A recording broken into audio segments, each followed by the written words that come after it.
Alright, tonight we're going to do some practice problems with potential energy and kinetic energy. Hopefully this won't take a whole lot of your time, but I want to make sure that we get this material well entrenched into your brains.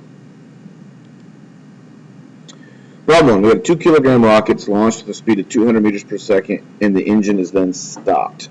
Alright, what is the kinetic energy at launch? Well, hopefully most of you guys are realizing right now that we've done enough of these problems that kinetic energy is 1/2 mv squared.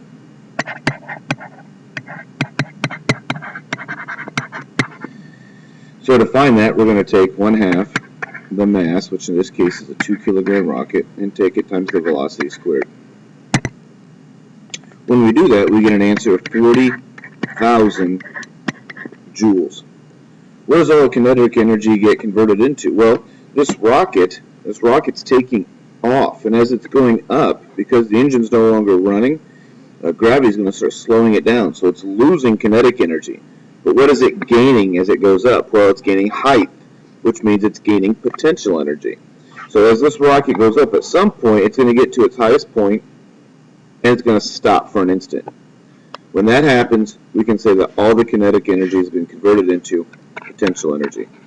And potential energy is mgh. So to find the, it's all going to potential energy. What is potential energy at the top of the trip? Well, that's going to be mass times gravity times height. Mass times gravity of 9.8 times the height, which we don't know yet.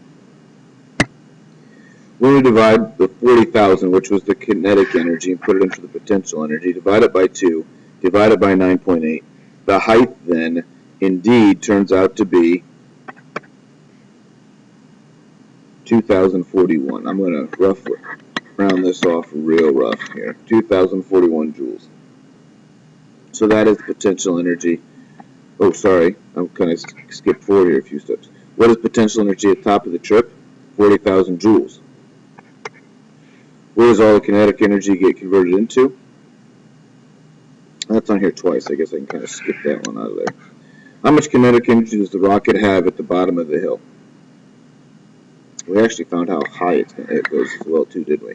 How much kinetic energy does the rocket have at the bottom of the hill? Well, if it had 40,000 joules at takeoff, and it had 40,000 joules up here, then all of this potential energy is going to be converted back. As it's going down, it's going to lose height, but it's going to gain velocity, so it means it's gaining kinetic energy. So what we're finding out is for every 1 joule of potential energy it loses, it's going to be gaining 1 joule of kinetic energy. Think about it here. Kinetic energy, potential energy. At the top, it's got no kinetic energy at 40,000 joules of potential energy. As it starts to lose potential energy, it's going to be gaining kinetic energy. The key thing is that they're going to have to always add up to the same numbers. So this would be 40,000 joules. How fast is the rocket traveling at the end of its trip? Well, that means we can take this and we're going to use kinetic energy. The KE equals 1/2 mv squared. I'm going to put that in for the kinetic energy. Equals 1/2 the mass, which is 2, the velocity squared.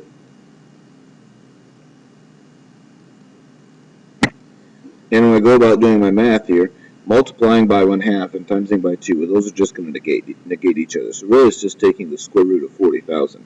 And when we do that, you get a velocity of 200 meters per second. Alright, problem 2. A 3 kilogram brick is dropped from a roof 100 meters tall, from a 100 meter tall building.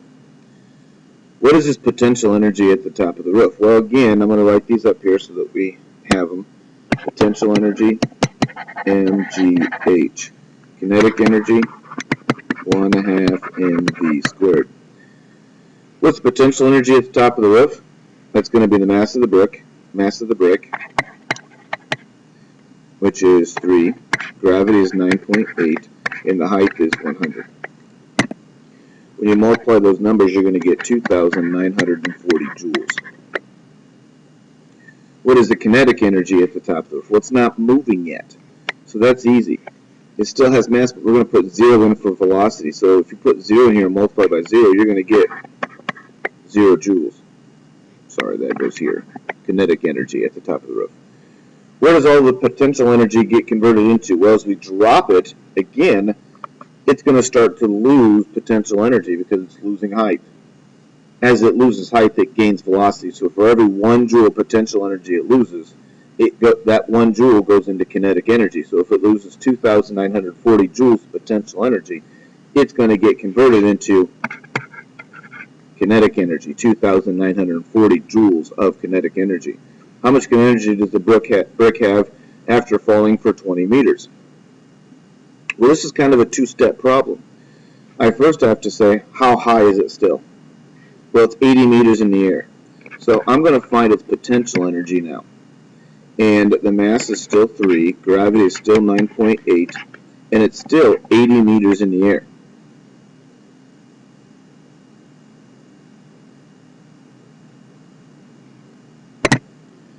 What that tells me, it still has 2,352 joules of potential energy.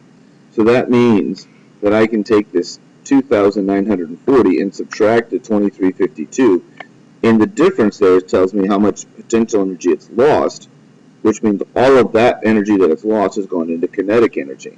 So you're going to get 500, I'm trying to figure out where I'm going to write this. I'm just going to go put it right here. The kinetic energy then is 588 joules. Well, that's going to be equal to 1/2. The mass is 3, and we can solve for the velocity squared.